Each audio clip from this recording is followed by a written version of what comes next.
ये अपने आप में एक बहुत ही रिवोल्यूशनरी फैसला है कि अगर वो कास्ट सेंसस के पक्ष में नहीं खड़े होंगे तो फिर उनका अपना वोट बैंक जो है या उनकी अपनी सरकार का बचे रहना बहुत मुश्किल हो पाएगा। ये जो कास्ट सर्वे है ये एक पाप है, तो ये मजबूरी में उठाया गया कदम है, क्योंकि ये मसला सिर्फ कास्ट सेंसस तक तो रुकने वाला है नहीं। तो आप सरकारी नौकरियों में भी अपर जो सवर्ण जातियां हैं उनका हिस्सा कम होगा और उसके बाद प्राइवेट सेक्टर में भी उनका हिस्सेदारी कम होगी।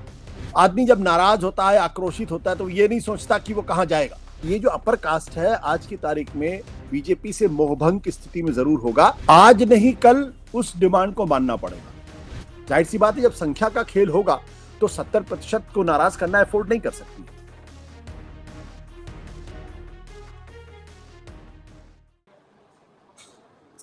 नमस्कार, मैं हूं अंकुर। आप देख रहे हैं सत्यनी का विशेष कार्यक्रम आशुतोष की पैनी नजर। कार्यक्रम में आशुतोष की खबर लेकर असली खबर बताते हैं। अब बात खबर की कर लेते हैं। आज हम चर्चा करेंगे देश की सियासत में आए बड़े उलटफेर की।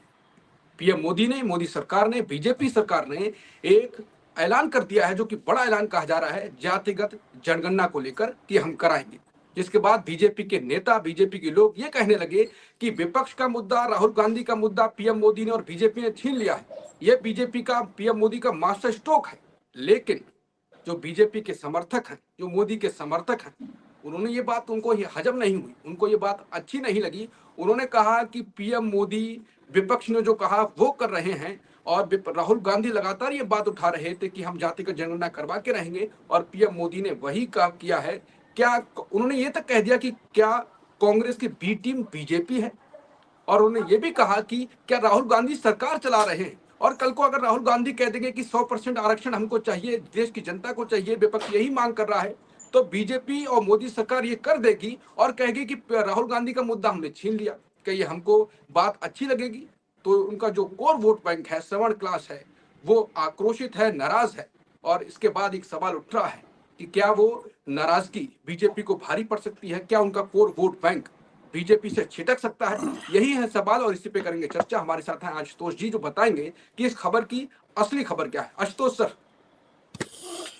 जी बिल्कुल अंकुर, जैसा कि आपने कहा कि ये अपने आप में एक बहुत ही रिवोल्यूशनरी फैसला है। रिवोल्यूशनरी फैसला मैं इसलिए कह रहा हूं क्योंकि कास्ट सेंसस को लेकर भारतीय जनता पार्टी पिछले कई सालों से, अगर आप देखें तो लगातार नाराज थी, लगातार इसकी आलोचना कर रही थी और लगातार ये कह रही थी कि दरअसल कास्ट सेंसस की वजह से समाज कई भागों में बंट जाएगा, जातिवाद बढ़ेगा और इसकी वजह से जो हिंदुओं में एकता हो रही है वो कम होगी। लेकिन अब खुद भारतीय जनता पार्टी की और उनकी सरकार को इस बात का एहसास हो गया है कि अगर वो कास्ट सेंसस के पक्ष में नहीं खड़े होंगे तो फिर उनका अपना वोट बैंक जो है या उनकी अपनी सरकार का बचे रहना बहुत मुश्किल हो पाएगा। इस लिहाज से मैं कहता हूं कि caste census Bharatiya Janata party की तरफ से किया गया, मजबूरी में उठाया गया एक कदम है। वो कभी भी इस कदम को नहीं उठाते, मोदी सरकार कभी भी इस कदम को नहीं उठाती, क्योंकि वो लगातार इसका विरोध कर रही है। यहां तक कि जब कर्नाटक के अंदर कांग्रेस की सरकार ने वहां कास्ट सेंसस लागू किया, उसके बाद तेलंगाना में लागू किया, तो उसकी जमकर आलोचना की गई। कई ऐसे पोस्टर्स भारतीय जनता पार्टी की तरफ से किए गए जिनमें एक तरीके से उनको, जो वहां के मुख्यमंत्री हैं, उनको देशद्रोही तक बताने की कोशिश की गई। आपको अच्छी तरीके से याद होगा बिहार में कास्ट सर्वे हुआ था, नीतीश कुमार ने किया था 2 अक्टूबर 2023 को। तो उस दिन प्रधानमंत्री जी ग्वालियर में थे और ग्वालियर की सभा में उन्होंने कहा था कि ये जो कास्ट सर्वे है ये एक पाप है और देश के लिए बहुत खतरनाक है। अब सवाल ये खड़ा होता है कि भारतीय जनता पार्टी, प्रधानमंत्री नरेंद्र मोदी जो इस कास्ट सर्वे को पाप कह रहे थे और अभी तक इसको करने से दूर हट रहे थे, वो क्यों कर रहे हैं? वो इसलिए कर रहे हैं क्योंकि अब उनको एहसास हो गया है कि अगर कास्ट सर्वे या कास्ट सेंसस अगर नहीं करवाएंगे तो पूरा का पूरा जो ओबीसी तबका है, जो दलित तबका है, जो ट्राइबल कम्युनिटी है, वो भारतीय जनता पार्टी से दूर चली जाएगी और प्रधानमंत्री नरेंद्र मोदी और भारतीय जनता पार्टी के लिए अगले आने वाले लोकसभा के चुनाव में, बिहार के चुनाव में, उसके बाद उत्तर प्रदेश के चुनाव में बहुत दिक्कत होने वाली है। तो यह मजबूरी में उठाया गया कदम है। इसमें किसी तरीके का जो सामाजिक न्याय, सामाजिक इंसाफ की जो पॉलिटिक्स है, उसमें उनकी कोई दिलचस्पी नहीं है। इसलिए, लेकिन अब इसका एक दूसरा पहलू है। वो दूसरा पहलू क्या है कि भारतीय जनता पार्टी को जबरदस्त तरीके से हिंदुस्तान का जो अपर कास्ट है, जो सवर्ण जातियां हैं, वो जमकर वोट करती। मैं आपको सिर्फ उत्तर प्रदेश का एक उदाहरण देता हूं। उत्तर प्रदेश में सीएसडीएस का सर्वे ये कहता है कि 80% से ज्यादा अपर कास्ट, उसमें भी ब्राह्मण और क्षत्रिय, खूब जमकर बीजेपी को वोट देते हैं। और ये 80% जो वोट है वो इसलिए वोट देता है क्योंकि मंडल कमीशन के लागू होने के बाद से लगातार उसको ये लग रहा था कि उसकी ताकत, उसकी सत्ता और उसकी पावर वो लगातार कम होती जा रही है और उसको हिस्सेदारी दलितों और पिछड़ों को देनी पड़ रही है। अब ये जो तबका है जो इस लिहाज से बीजेपी के साथ आया था कि मंडल की पॉलिटिक्स में रोक लगेगा और एक बार फिर सवर्ण जातियों को उनका वर्चस्व हासिल हो जाएगा, अब वो क्या करे? क्योंकि उनको लग रहा था कि कास्ट सेंसस तो बनेगा नहीं, अब वो क्या करे? तो वैसे में अगर ये अपर कास्ट सवर्ण जातियां अगर नाराज होती हैं, और मुझे लगता है कि नाराज होंगी, क्योंकि ये बहुत स्वाभाविक सा है। मंडल कमीशन का सबसे ज्यादा विरोध मंडल कमीशन की वजह से जो 27% जो आरक्षण लगा था, उसका सबसे ज्यादा विरोध जो है वो यही इन्हीं सवर्ण जातियों ने किया था, और जो एक बहुत बड़ा माहौल इस देश के अंदर खड़ा करने की कोशिश की। इसलिए अगर आज सवर्ण जातियां नाराज हैं तो वो उनकी नाराजगी समझ में आती है, और हो सकता है भारतीय जनता पार्टी के प्रति उनके मन में जो प्रेम था, जो स्नेह था, जो एक तरीके से सम्मान था, जो उनको वोट देने की ललक थी, वो धीरे धीरे यहां से कम होनी शुरू हो जाए और वो किसी विकल्प की तलाश करें। क्या आपको लगता है कि वो ललक कम हो सकती है? ये एक तरीका नहीं हो सकता कि हम गुस्सा दिखाएंगे और इनको थोड़ा क्योंकि गुस्सा तो वो जो जिन जातियों का अपना नाम लिया वो हर एक चुनाव के बाद तो करती है, वो करते हैं गुस्सा, लेकिन उसके बाद तो वो वोट तो वहीं पे जाता है। अभी तक का जो गुस्सा था, जैसे आपको अच्छी तरीके से याद होगा, उत्तर प्रदेश के अंदर जब एक उच्च जाति का एक माफिया था, जब उसका एनकाउंटर किया गया तो ये कहा गया कि ब्राह्मण जातियां अब नाराज हो जाएंगी। विकास दुबे, जाकर मुझे नाम ध्यान पड़ रहा है, नाराज हो जाएंगी। उसके बाद ये हुआ कि 2024 के लोकसभा के चुनाव में कि क्षत्रिय राजपूत जातियां उनसे नाराज हो जाएंगी, क्योंकि योगी आदित्यनाथ को या तो हराने की कोशिश की जा रही है या उनको कमजोर करने की कोशिश की जा रही है। लेकिन ये सब जो मुद्दे थे, ये छोटे मुद्दे थे, तुच्छ मुद्दे थे। ये घर के झगड़ों जैसे थे कि घर में रहते हैं तो दो बर्तन आपस में टकराते हैं और उसके बाद भाई भाई में झगड़ा होता है, लेकिन जब कोई पड़ोसी सामने आ जाता है तो वो भाई भाई इकट्ठा हो जाते हैं और मिलकर पड़ोसी को सबक सिखाने की कोशिश करते हैं। अब जो मसला है वो ये मसला हो गया है कि खुद जो अपर कास्ट का जो खाना था, जो एक थाली थी, अब उसमें बड़े पैमाने पर ओबीसी और दलित आ जाएंगे तो उसकी हिस्सेदारी तो कम हो जाएगी, क्योंकि ये मसला सिर्फ कास्ट सेंसस तक तो रुकने वाला है नहीं। कास्ट सेंसस के बाद राहुल गांधी ने और कांग्रेस पार्टी लगातार ये डिमांड कर, उन्होंने अपने मैनिफेस्टो में कहा था कि जो आरक्षण की सीमा जो 50% है, अब उस आरक्षण की सीमा को बढ़ाइए, उसको तोड़िए। तो जब आरक्षण की सीमा टूटेगी तो उसके बाद किसका हिस्सा कम होगा? जाहिर सी बात है जो जनरल कैटेगरी के लोग, जो सवर्ण जातियां हैं, उनका हिस्सा कम होगा। जब उनका हिस्सा कम होगा तो फिर बीजेपी के साथ जाने से उनको फायदा क्या होगा? और यही नहीं, 50% की सीमा तो सरकारी नौकरियों में है, प्राइवेट सेक्टर में भी आरक्षण की बात की जा रही है। तो आप सरकारी नौकरियों में भी जो सवर्ण जातियां हैं उनका हिस्सा कम होगा, और उसके बाद प्राइवेट सेक्टर में भी उनका हिस्सेदारी कम होगी। तो ये कास्ट सेंसस जो कहते हैं वो सिर्फ कास्ट सेंसस पे नहीं रुकने वाला है, वो 50% की रिजर्व की आरक्षण की मांग मजबूत होगी और वो देना पड़ेगा, प्राइवेट सेक्टर में देना पड़ेगा। आपने कहा कि अगर ये ऐसा होगा, उनकी थाली में ज्यादा उनके लोग घुसेंगे तो नाराज होंगे और छिटक भी सकते हैं, तो फिर छिटक के जाएंगे कहाँ? कांग्रेस तो पहले वो मुद्दा उठा रही है, क्षेत्रीय पार्टियां पहले से मुद्दा उठा रही है, छिटक के कहाँ जाएंगे? बीजेपी के पास देखिए, आदमी जब नाराज होता है, आक्रोशित होता है, तो ये नहीं सोचता कि वो कहाँ जाएगा, वो गुस्से में कदम उठाता है, और गुस्से से वो कदम उठा के वो बीजेपी को कमजोर करने की कोशिश करेगा। कमजोर करने मतलब गुस्से में उनके प्रति उनको वोट नहीं देगा, उस वक्त उसके सामने जो कुछ भी होगा उसकी तरफ जाने की कोशिश करेगा। लेकिन अभी ये बहुत दूर की कौड़ी है, क्योंकि अभी भी भारतीय जनता पार्टी की सरकार ने 10% जो इकोनॉमिक आधार पर, आर्थिक आधार पर जो आरक्षण दिया था, वो आरक्षण एक तरीके से है। तो बीजेपी के समर्थकों को, और जो खासतौर पर जो सवर्ण तबका है, जो आरक्षण का विरोधी तबका है, जो कास्ट सेंसस के खिलाफ था, उसके लिए एक अजीबोगरीब विचित्र स्थिति पैदा हो गई है। अगर वो बीजेपी के फैसले के साथ जाता है तो जाहिर सी बात है फिर वो अपने आप को कमजोर करता है, और अगर इस फैसले के साथ नहीं जाता है तो जाएगा कहां, ये सवाल खड़ा होता है। क्योंकि उत्तर प्रदेश में वो समाजवादी पार्टी के पास तो जा नहीं सकता, वो मायावती के पास भी जा नहीं सकता है, वो कांग्रेस के पास जाने के लिए सोच सकता है, लेकिन कांग्रेस पहले से ही जो है कास्ट सेंसस की बात कर रही है, 50% आरक्षण की बात कर रही है। तो ले दे के उसके पास एक मात्र विकल्प बचता है, वो है बीजेपी का विकल्प रहता है। लेकिन वहां भी वो डिसइल्यूजन्ड हो रहा है।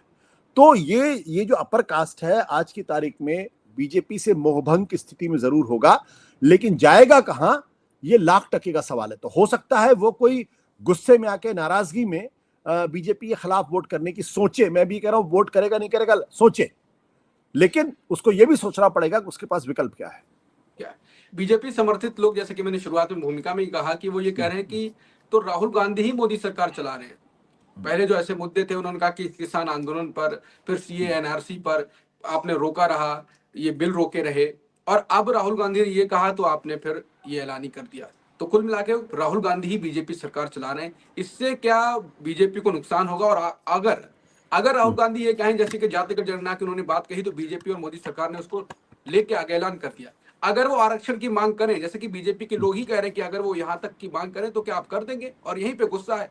अगर उन्होंने मांग करी तो क्या मजबूरी में बीजेपी और मोदी सरकार को करना पड़ेगा? क्योंकि जो राहुल गांधी देखिए, कह रहे हैं वो तो हो रहा है। आज नहीं कल उस डिमांड को मानना पड़ेगा। हाँ। आज नहीं कल। अब जैसे मंडल कमीशन लगा 1990 में, कांग्रेस पार्टी ने 2011 में मनमोहन सिंह की सरकार ने कास्ट सर्वे कराया था। हाँ। लेकिन उसकी रिपोर्ट भारतीय जनता पार्टी ने पब्लिक नहीं की। 12 साल 15 साल तक रोकने की कोशिश की, 10 साल तक तो रोकने की कोशिश की, 2014 से लेकर 2025 तक उसको लगातार वो डिले डली करते रहे, लगातार उसको नकारने की कोशिश करते रहे, लेकिन अंत में आपको कास्ट सेंसस करना पड़ा। क्योंकि देखिए सवाल क्या है, सवाल आज की तारीख में यह है कि जो सवर्ण जातियां हैं वो पूरे समाज का 14-15% है, ज्यादा 20% आप मान लीजिए। लेकिन जो पिछड़े दलित और मुसलमानों में जो पिछड़े हैं, मुसलमानों में जो दलित है, अगर उस पूरे हिस्सेदारी को अगर आप जोड़ लेंगे तो तकरीबन 80% जनता बनती है। तो बीजेपी के लिए आज की के साथ समस्या यह है कि वो 20% या 18% जो सवर्ण है उनको बचा के रखे, या जो 80% आबादी जो उनसे नाराज हो सकती है, अगर मान लीजिए उसमें से जो पिछड़े मुसलमान उनको किनारे भी कर लीजिए, तो जो 70% बाकी की आबादी बचती है कि उसको नाराज करें। जाहिर सी बात है, जब संख्या का खेल होगा तो 70% को नाराज करना अफोर्ड नहीं कर सकती है। तो इसलिए बीजेपी के लिए ये मुश्किल घड़ी है। लेकिन मैं फिर कहता हूं कि 2025 में अगर कास्ट सेंसस की सरकार तैयार हुई है तो 2029 या 2027 या 2037 जो कोई भी सरकार होगी उसको आरक्षण की या 50% की समय की जो सीमा है ये हटानी पड़ेगी। इसके अलावा दूसरा कोई विकल्प है नहीं। अब उसके लिए लंबी लड़ाई लड़नी पड़े या छोटी लड़ाई लड़नी पड़े, वो तो इतिहास तय करेगा। आखिरी सवाल, क्या बीजेपी को बिहार चुनाव में और आने वाले बाकी चुनावों में फायदा होगा? और राहुल गांधी के पास अब बचा क्या है? वो ये मुद्दा उठा रहे थे, बीजेपी ने वो ले लिया, और अगला जो मुद्दा उठाएंगे जैसा कि आप कह रहे हैं वो भी ले लेंगे, तो फिर राहुल गांधी की तो जमीन खिसक जाएगी। फिर किस बात पे राजनीति वो करेंगे? ये तो नहीं कह सकते जो मैं कहता हूँ वो नहीं करते देखिए, तो राहुल गांधी के पास खोने के लिए कुछ नहीं है। राहुल गांधी के लिए सब कुछ पाना है।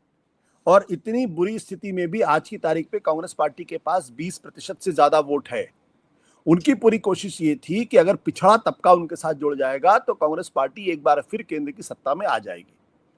लेकिन लोग ये भूल जाते हैं कि मंडल कमीशन को लागू करने का काम तो विश्वनाथ प्रताप सिंह ने किया था, लेकिन उसका फायदा विश्वनाथ प्रताप सिंह को कभी नहीं हुआ। उसका फायदा मुलायम सिंह यादव को हुआ, लालू यादव को हुआ, नीतीश कुमार को हुआ, रामविलास पासवान को उसका फायदा हुआ, काशीराम और मायावती को उसका फायदा हुआ। तो कांग्रेस पार्टी लंबे समय से इसकी डिमांड कर रही थी। कांग्रेस पार्टी ने उसके लिए संघर्ष किया। कांग्रेस पार्टी ने उसके लिए लगातार मुद्दे उठा रही थी, संसद के अंदर, संसद के बाहर। तो सिर्फ इसलिए क्योंकि भारतीय जनता पार्टी की सरकार ने आज इस कास्ट सर्वे को तैयार हो गई है और वो आने वाले जनगणना के साथ कराएगी, सिर्फ ये फैसला करने मात्र से सारा वोट बीजेपी की तरफ चला जाएगा और बिहार में इसका फायदा होगा, मुझे ऐसा बिल्कुल नहीं लगता है। मुझे साफ तौर पे दिखाई पड़ता है कि बीजेपी को इसका बहुत मार्जिनल फायदा हो सकता है, बहुत मार्जिनल, इससे ज्यादा नहीं।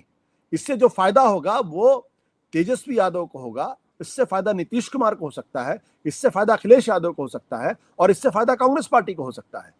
तो इसलिए बीजेपी को नुकसान अपर कास्ट में हो सकता है। जो बड़ी बड़ी संख्या में बिहार के अंदर है, वो अपर कास्ट बीजेपी से नाराज हो सकता है कि आपने हमारे हिस्से की थाली की जो 2 रोटी थी वो भी आपने हमसे छीन ली, अब वो आप पिछड़ों दलितों को दे रहे हैं। तो अगर मान लीजिए इसकी वजह से थोड़ा बहुत भी पिछड़ा दलित बीजेपी के साथ जुड़ता है तो इस बात की आशंका से इनकार नहीं किया जा सकता, या ये संकट बीजेपी के सामने आ सकता है कि एक बड़ा प्रतिशत जो है अपर कास्ट वो बीजेपी से नाराज होकर किसी और को वोट दे दे। बिल्कुल। तो पूरे कार्यक्रम को अगर आपने सुना जो कि अभी आप मुझको सुन रहे हैं, तो आप समझ गए होंगे कि आशुतोष जी ने क्या कहा और बीजेपी को डेंट पड़ सकता है। जैसा कि सर ने कहा कि जो रोटी समन कहेगा कि हमारी छीन के उनको दे दी। अब यहाँ पर एक सवाल है कि उनकी रोटी छीनी है या बहुत दिनों से किसी और की रोटी छीनी जा रही थी और वो खा रहे थे। नमस्कार।